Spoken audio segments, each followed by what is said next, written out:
Good morning again. Here we are.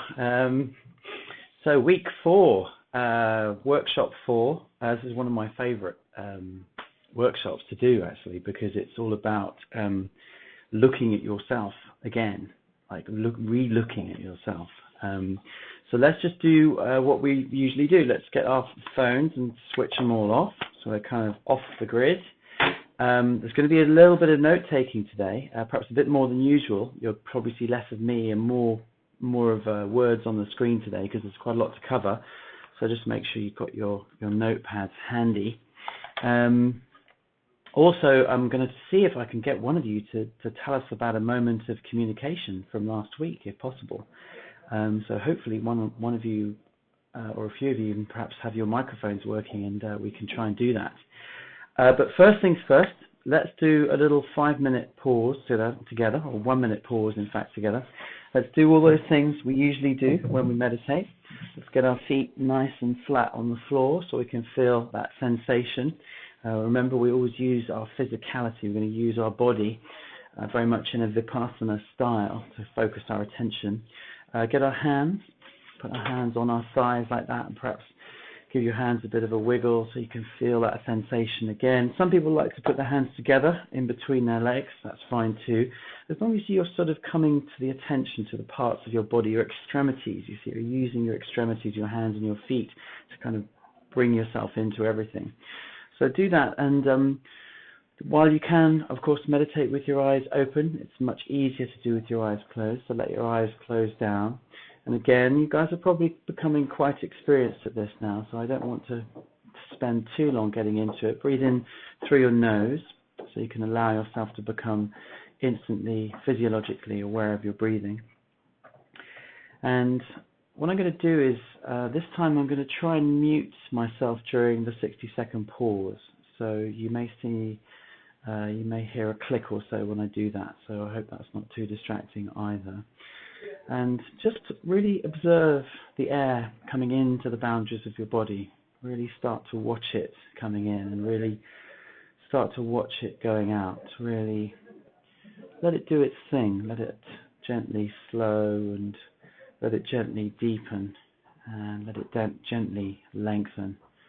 And just see if you can take all of your awareness and all of your attention to your breathing. And if you do get distracted, remember the trick. Whatever it is, whether it's a thought or a memory or a feeling or an emotion or a pain in the body or a sound inside the room or a sound outside the room, don't fight the distraction. Allow yourself to be distracted just long enough to bring a note to what you're being distracted by, to actually just make a mental note of whatever it is, and then bring all of your attention and all of your awareness back to your breathing. So let's just try that.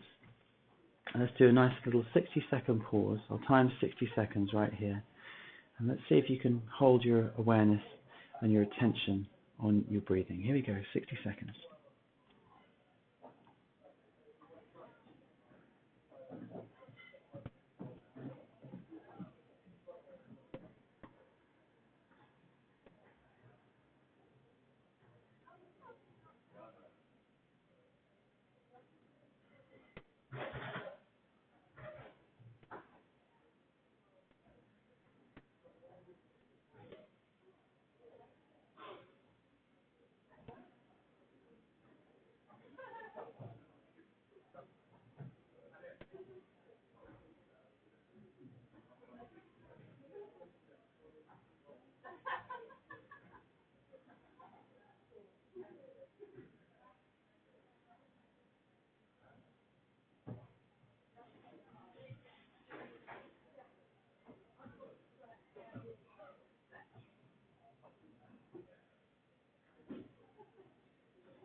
Okay, that's excellent. So just allow yourself to come back to clock time. You can wiggle your fingers, you can wiggle your toes, you can come back quick, or you can come back slow. There's no rush here. And let's get cracking right away. I want to ask, actually, if anyone out there wants to say anything about the communications exercise they did. And if they do so, anything could be just an observation or perhaps a difficult moment of communications that you did bring mindfulness to, or perhaps a moment of communications that was tricky and you retrospectively thought you could have brought mindfulness to. If there's anyone who wants to say anything at all about that, just stick up your hand and I'll try and squeeze you in at some time during the webinar so we can hear your feedback, because it's really good to try and get the teaching coming from everybody. That's a really crucial part of the mindfulness practice and mindfulness teaching process. So do not feel shy. Okay, I know there's a few English people on this course like me, and we're quite shy, really, English people. So just see if you can embolden yourself and perhaps give us some feedback on a difficult moment of communication, or any moment of communication. And I will keep checking the hands during the course of the webinar and see if there's anyone who wants to actually give us some feedback. Okay, so let's get started. I'm just going to show you a prop quickly because I want to underline something about mindfulness, and it comes up today quite a lot.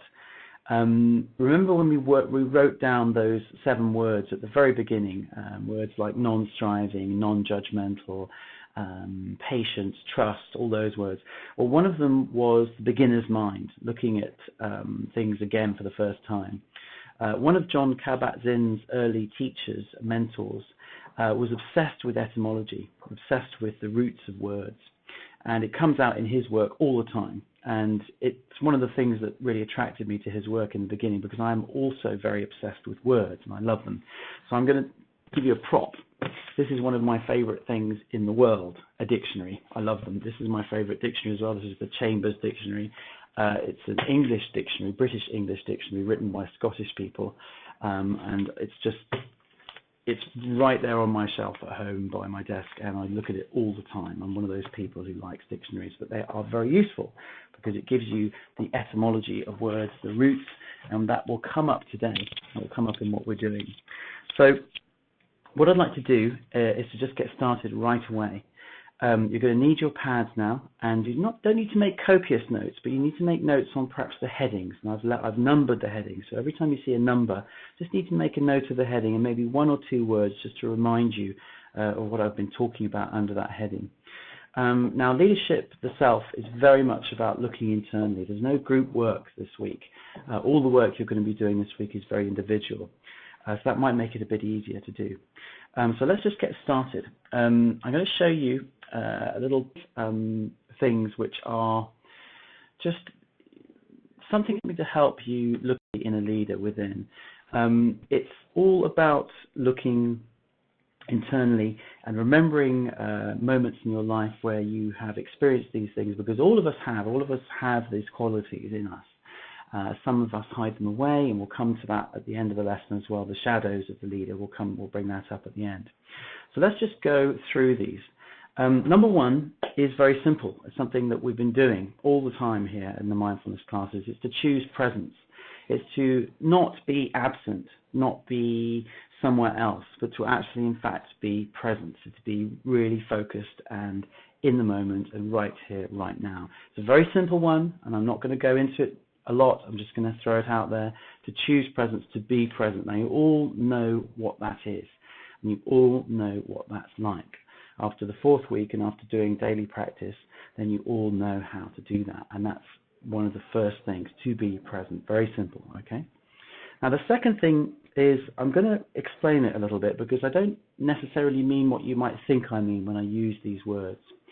The second one is the honor and respect.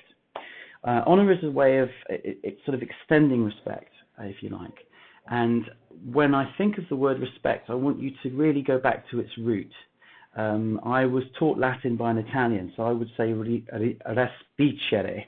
But if you were taught Latin by an English person, you would say respicere. But it means to look at again, okay? So the idea is you do this both ways. You look at others again, you show them respect, you extend honor and respect to others, being able to look at them again, but also, especially today, especially this week for our 4th lesson, you are also doing this to yourself. Leadership of the self is essentially uncovering your very real abilities and really appreciating how incredibly diverse we all are, but also very much individually this week. What you're going to do this week is you're going to extend respect to yourself all the time, particularly in the exercises. And you'll see how this will bring you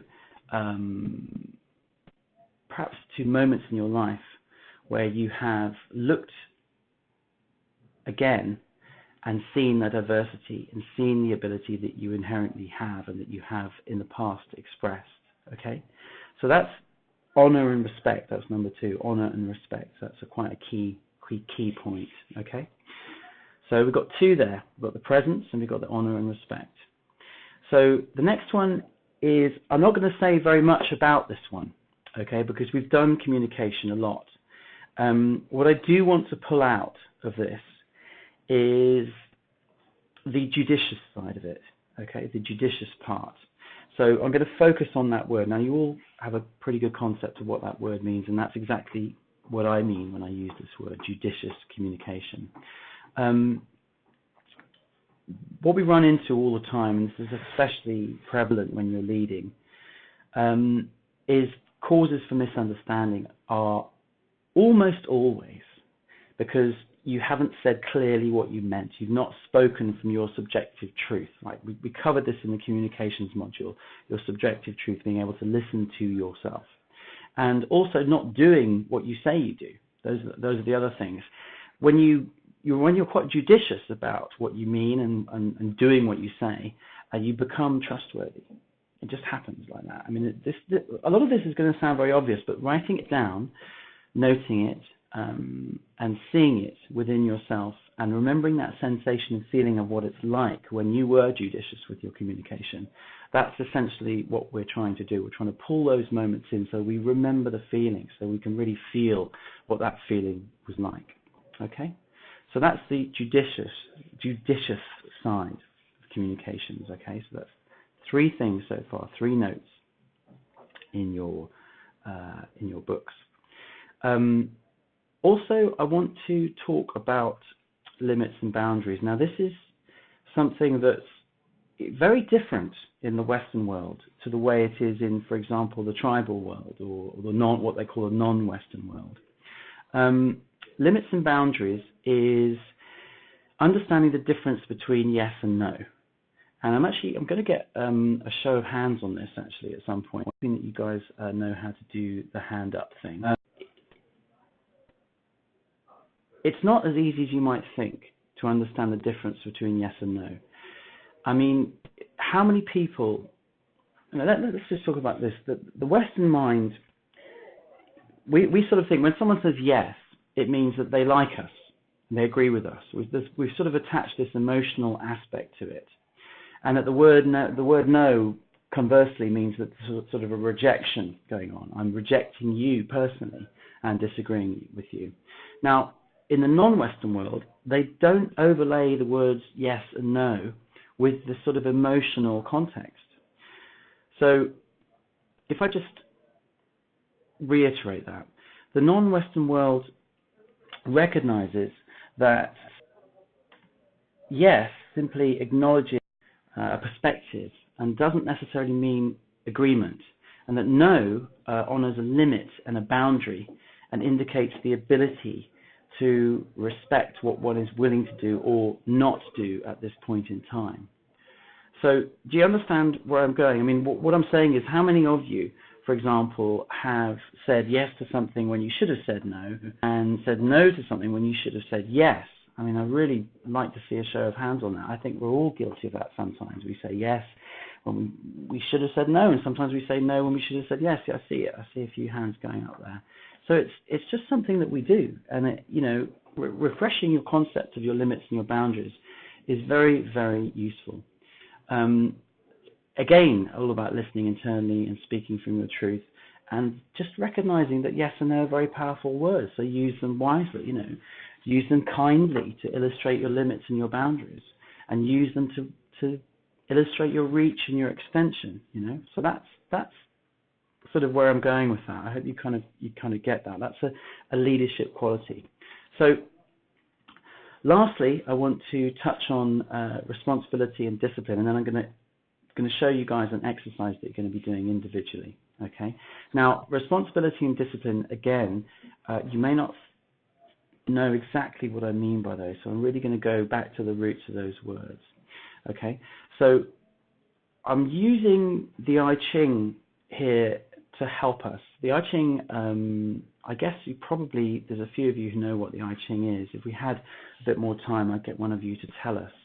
I think what I'll do is explain that it's originally used as a sort of divination tool where you would throw a kind of dice and get a number and choose a number and then go through the book, and you'd get some sort of a reading from it.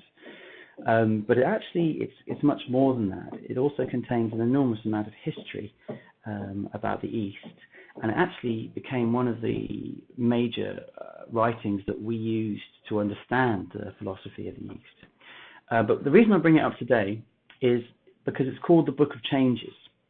And what the I Ching does, and it kind of reminds us of this all the time, is that it's not the event that's important. Now, let's just put this into the business context. Say you come up to a challenge. As a leader, you understand that the event has an importance, but that the real importance lies in your ability to respond to the event. And that really becomes everything. So the event is what it is. It's the unfolding. It's what we talked about in the communications. You're trusting in something unfolding in front of you. The event happens. It happens. The challenge happens. But then it becomes the response. The response is the important aspect. And in a sense, the word discipline I'm using because discipline is from disciple. Discipline is kind of being a disciple unto yourself, if you like.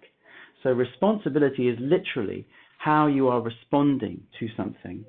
And the discipline side of it is how you're responding to something with your full backing, with the full engagement of yourself. So, for example, your conviction in your response. So responsibility and discipline, the event, the challenge happens, and how you respond and how convicted you are to your response, how behind your response you are. So I'm hoping you can see where I'm going with this. You're basically engaging with and standing behind your response to an event, and that becomes the important thing.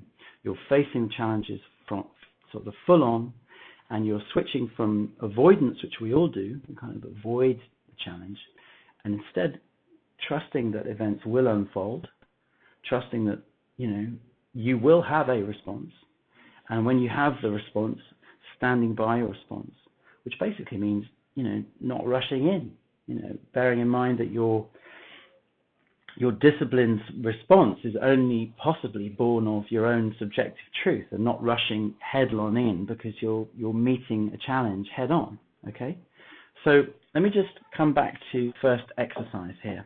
I'm going to take you through it a little bit and show you what it is. First of all, I'm going to give you the handout. I hope you just, bare minimum, during that little speech, you got the 5 points. Okay, maybe with a word under each thing just to help remind you, but that's the main thing. The main thing is that you got the 5 points. Now I'm going to give you a little handout here. Let's see. First one is the work. There we go. Good. Okay, so this one here, I'm just going to take you through the first part of this exercise. What you're going to do is you're going to use a 4-stage pause. And you're going to use a 4-stage pause to help you focus on this. Now, I'm going to teach you very quickly the 4-stage pause. I can't actually lead it because the 4-stage pause is all based on your own personal breaths. So if I lead you in the 4-stage pause, I'll be leading you with my breath. But guess what? Your breath is going to be different to my breath. So what I'll do is I'll explain how to do it. And I've written it down on this worksheet here as well. And then you guys can do it. So I'm just going to really briefly take you through it. You do all the things you usually do when you do a meditation. You get yourself into the position, you get yourself focused on your extremities, you get your eyes closed down, you breathe in through your nose, you start to bring your focus internally, and then you take 4 breaths. So this is the reason I teach this is because this is something that you can use. It takes less than 60 seconds really to do. So if you needed to do something that was quick to kind of bring your focus quickly, this is the one to go to, the 4-stage pause. So what you do is during the course of your first breath, and remember the breath has 3 parts. You're breathing in, and then you kind of turn around, and then you breathe out. So there's kind of 3 parts to the breath, and just enjoy that. Enjoy the whole breath. The breathing in, the moment where there's no breathing, and then the breathing out. So your first breath, and by all means make a note of this if you like, 4-stage pause, breath 1. Breath 1 is your thoughts. You simply allow your thoughts to come for the whole course of that breath. Breath 2 is where you focus all of your cognitive awareness, all of your attention on your breathing. Okay? That's breath 2, the breath. Breath 1, the thoughts. Breath 2, the breath. Breath 3 is where you bring all of your cognitive awareness to your whole body, to everything. Top of your head, tips of your toes, tips of your fingers, everything in between. So you focus all of your awareness on your body. And then breath 4, the 4th breath, is you simply just let go. You just allow yourself to be in what they call open presence. You just are, if you like. You just exist. You just be for a whole entire breath. And then once you've done that whole entire breath, you can bring yourself back to the room. You can do it for longer if you like, but if you do the 4, then you know that it's under 60 seconds long, and you haven't necessarily absented yourself from work for too long. You can use it in a time-sensitive situation. Okay, so that's the 4-stage pause, which may help you when you do this exercise. So I'm just going to scroll down here on this PDF. I'm hoping you can see it. I'd like you to write down, and we don't need to do this right now, but what you'll do is you'll write down with enough space underneath each line the following 5 lines. You'll write down elegance, and then you'll put in brackets simplicity, and this is all about re-looking at yourself, okay? So remember that. Respect, looking again at yourself. So elegance and simplicity, you'll write down and leave a big space. Command and poise, you'll leave a big space. Gentleness and patience, and you'll leave a big space. Egolessness and humility, and again you'll leave a big space. And then skillfulness and confidence, and again you'll leave a big space. Now these words, I've chosen these words, but you can, it's possible there are other words that you associate with leadership too, but I've just chosen these because they seem quite prevalent to us at the moment. What you're going to do is you're going to cast your mind back, and you're just going to find one instance when you were accomplishing all of those things, okay, for each one. Just note down the event, what you were doing, the time of day if you can remember, the state of health you were in if you can remember, and the state of happiness you were in if you can remember. And most importantly, try and describe the feeling, or try and at least remember the feeling you had before, during, and after that event that describes those words, okay? So it's very, very straightforward, yeah? Makes sense. I'm hoping it makes sense. So you'll do that exercise. We won't talk about part 2 just yet. We're going to come to that in a second. And that should take you probably about 20 minutes, but it won't be group work, so you may find it a bit easier in that respect. So those are the aspects of the leader. That's the leader. But there's something also very useful about the aspects that are the antithesis of a leader, the shadow of a leader, if you like. These are really useful because they're really easy. Once you have a sort of mindful self-awareness perspective, you can see the things that you do that are not necessarily productive for leadership, and understanding them and bringing your awareness to them allows you to kind of flip them. It's a bit like, it's simple. You learn from your mistakes. It's very, very straightforward and simple. So let me do another little bit on the keynote here. and hopefully I'll be able to illustrate. So this is the shadows of the leader. There's only three things.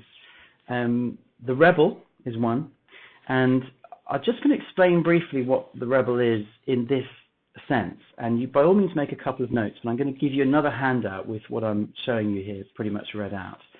The rebel essentially over-identifies themselves with being independent and self-sufficient, and usually there's a sort of fear of containment behind this. And I've done it, and I'm sure some of you have done it. The rebel tends to use leadership skills for kind of personal gain, and it kind of diminishes their ability to work as part of a team.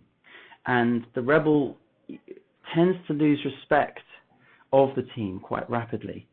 The good news is, however, that once you've seen the rebel within yourself, all you need to do is simply go back to that honoring of the respects and limits and boundaries of others, and take responsibility for the actions that claim leadership, that empower leadership. So once you've seen the rebel in yourself, if there is a rebel inside yourself, then you will be able to approach that by using mindfulness, by using that self-awareness, and kind of, if you like, flip it over. So it actually can be quite useful to have that in you, because bringing your self-awareness to that will help you, in fact, eventually use it to your advantage to see when you're doing that. The second one is the kind of authority issues thing.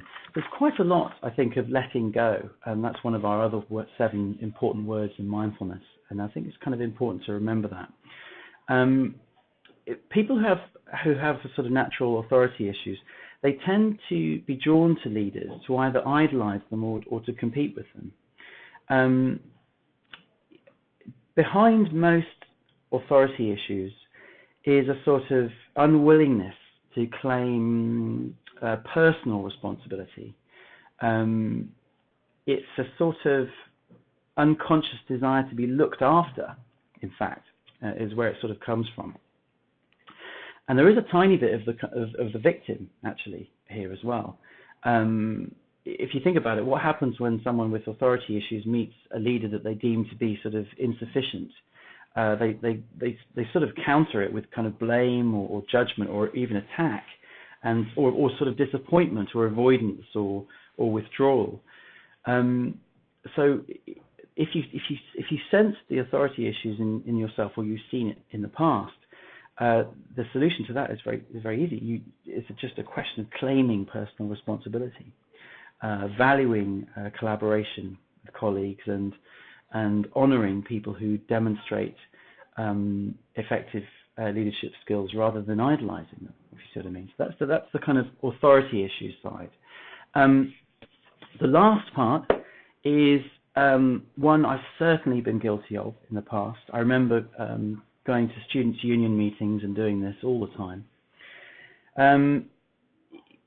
Hiding away. And I'm sure there are lots of people who do this, kind of also riding on the coattails of others. This is also a thing as well.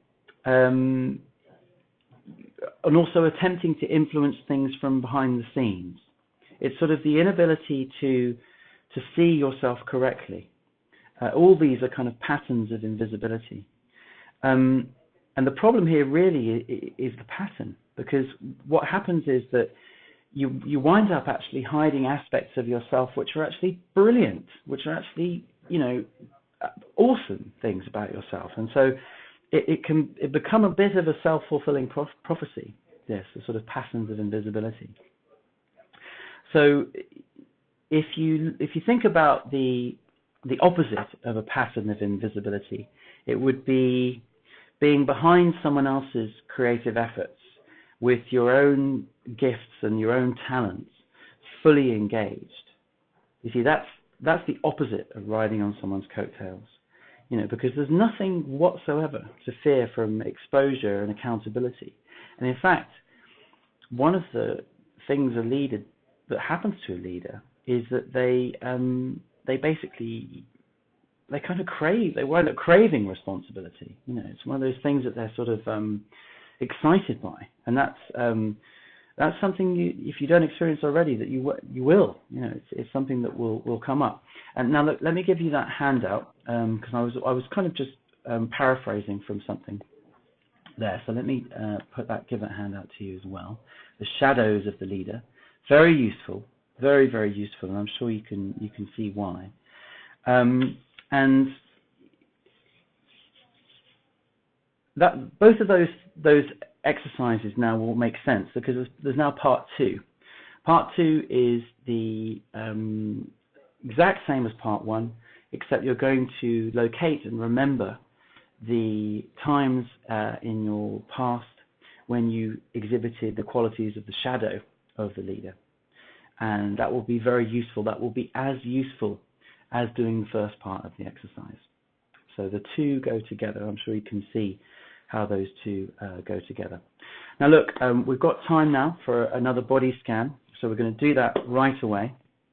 We're going to do the original body scan, which doesn't contain the dissolve, because we're going to switch them every week. We're going to do dissolve one week, and we're going to do holding your attention one week. Some people like the dissolve, some people like the holding your attention. So we're going to do the holding your attention. And don't worry if you missed anything from this particular webinar, because I'll write you the email again. I'll make sure all the notes are in the email for you. And of course, I'll resend the attachments as well. So what I'd like you to do is to get into that position that you get into when you meditate. Get yourself so you're nice and comfortable. Get yourself so you're starting to feel all the pieces of your body, your hands on your thigh, your feet on the floor. Again, allow your eyes to close down and allow your attention and your awareness to come inside yourself. Again, breathe in through your nose and allow yourself to really observe the breath coming into the boundaries of your body, and really observe the breath exiting the boundaries of your body. And by all means, just check in with all those parts of your body that you know to be tense, and go to them and willfully and deliberately relax them. Perhaps the shoulders, perhaps the hips, perhaps the tongue, perhaps the jaw, all those pieces of your body. And really allow your breathing to do its thing. Really allow your breathing to lengthen and to slow. And when you feel comfortable, when you feel ready, take all of your attention and all of your awareness to the tips of your toes. And as you breathe in and out, just hold your attention in the tips of your toes.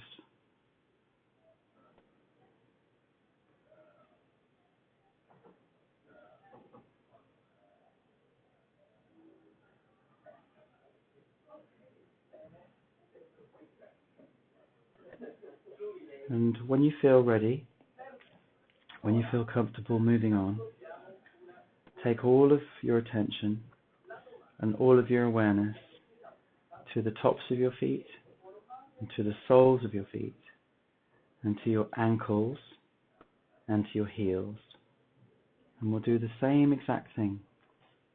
Just allow all of your attention, all of your awareness to go to those parts of your body with a nice, long, deep breath.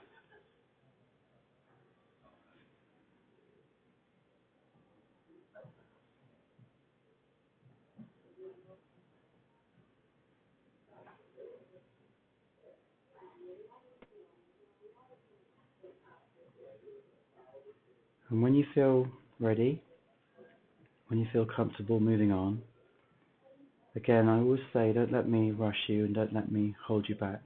You know exactly where we're going with this. You can use my voice or not, it doesn't matter. Take all of your attention and all of your awareness to your shins and to your calves and to your knees. And as with all of these practices, you're looking at everything like you're looking at it for the first time. So take a nice long deep breath and allow all of your focus to be on your shins and your calves and your knees.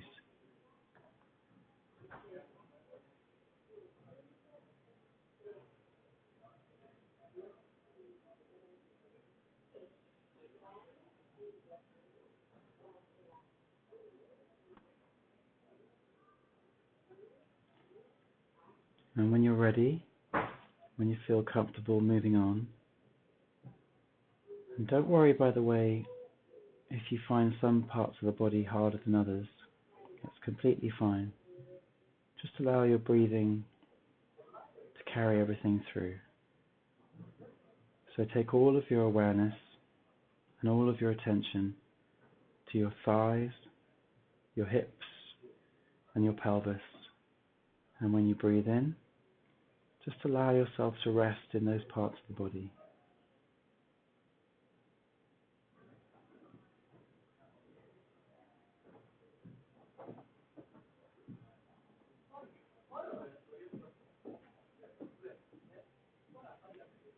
And when you feel ready, when you feel comfortable moving on, take all of your attention and all of your awareness to your abdomen and to your chest, everything inside and everything outside.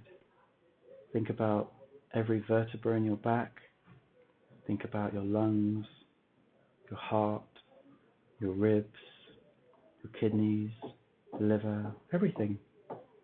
Take all of your awareness to all of that piece, whole of your trunk. And when you breathe in nice and slowly, and just hold your attention in that part of the body.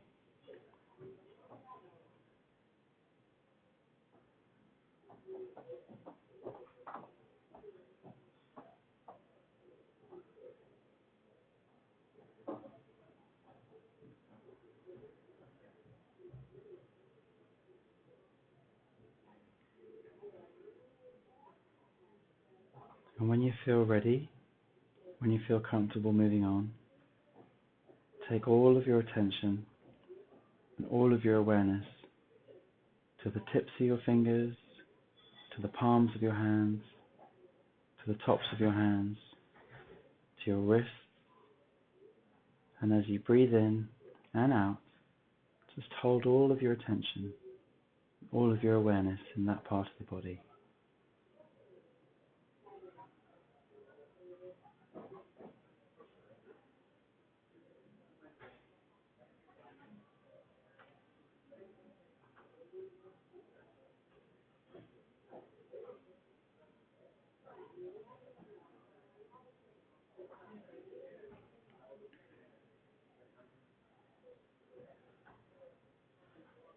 And when you feel ready, when you feel comfortable moving on, again take all of your attention and all of your awareness to your lower arms and to your elbows. And as you breathe in, just hold all of your attention right there, nice and slowly, nice and deeply. As you breathe out, you do the same thing.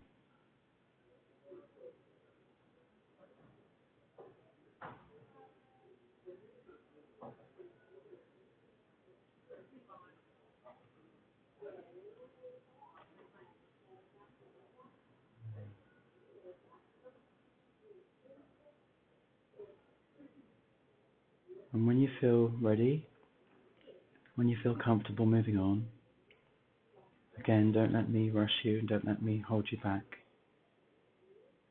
Just hold all of your attention and all of your awareness in your upper arms, in your shoulders, and in your neck.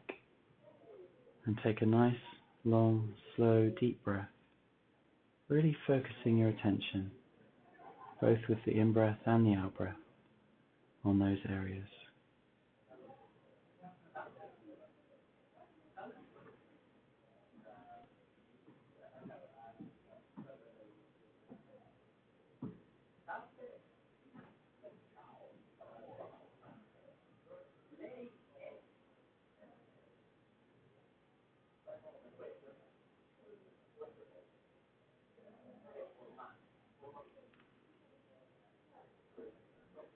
And when you feel ready, when you feel comfortable, just take a moment to allow your attention to spread from the top of your neck to the tips of your fingers and the tips of your toes and every single thing in between. See if you can hold your whole awareness in your whole entire body for one nice long deep breath and one nice long deep out breath.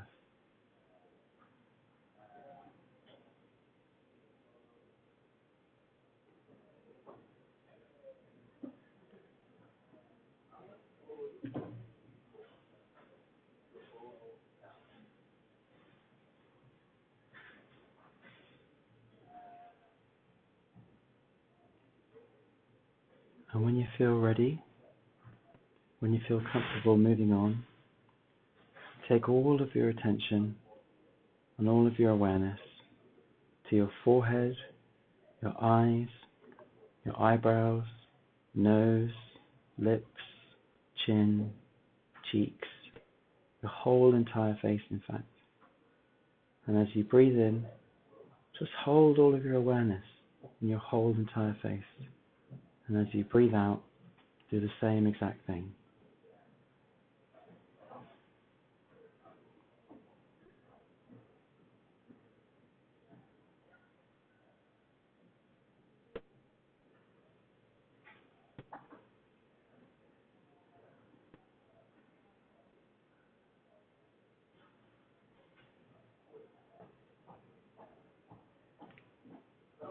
And when you feel ready, when you feel comfortable moving on, take all of your attention, all of your awareness to the top of your head, the back of your head, the sides of your head, your ears, your jaw, the whole of the rest of your skull, in fact.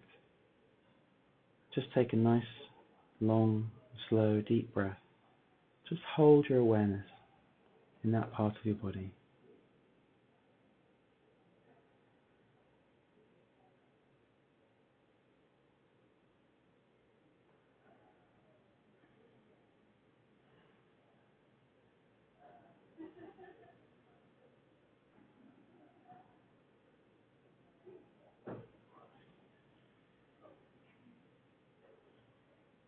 And I'm going to time another 60-second pause.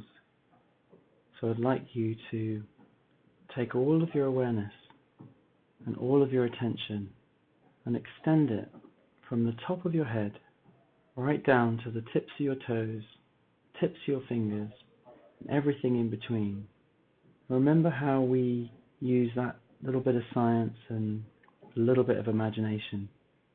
The bit of science being that we all know that our skin breathes, and the bit of imagination just being allowing us to feel the whole body breathing nice and deeply. So see if you can do that whilst holding your awareness, your whole entire body, from the tip of your head to the tips of your toes and the tips of your fingers. And I'll do it with you. We'll do 60 seconds. Here we go. 60 seconds. Here we go.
Okay, so just allow yourselves to come back to clock time. You can wiggle your fingers, you can wiggle your toes, you can come back quick, you can come back slow. As usual, there's no rush here. I always feel a bit more relaxed after a webinar. I hope you feel the same thing. So just to recap briefly, essentially what you're going to be doing this week is looking inside yourself. And you're going to do that in a compassionate way, non-judgmental way. And you're going to find those aspects of yourself, even if you have to go right back to your childhood, of the shadows of the leader and those aspects of the leader that we wrote down together. And I'd really like to hear from you guys. Tell me what you uncover. Tell me anything you like. You can email me as usual. I'm very available on email. And sorry not to hear from any of you this time. I'm hoping to kind of get more of you in, but I'm quite conscious of your time. I know that you guys generally only have 45 minutes, and that's our 45 minutes up. So I see Kirit and Ulana there with their hands up. I'm going to write to you personally, and I'm going to ask you, or just ask you just to write to me and send me the question directly, and I will feed it back to the whole group as necessary, or feed it back to you as necessary. Again, thank you so much for coming. It's a real pleasure and an honor to do this, and it's also very humbling to do this. But I'm very excited to see what is uncovered in the next week as you look into the self, the leadership, and the self. Okay? So thank you very much all for coming, and I'll see you again next week. Let's keep all the communication flowing, and thanks.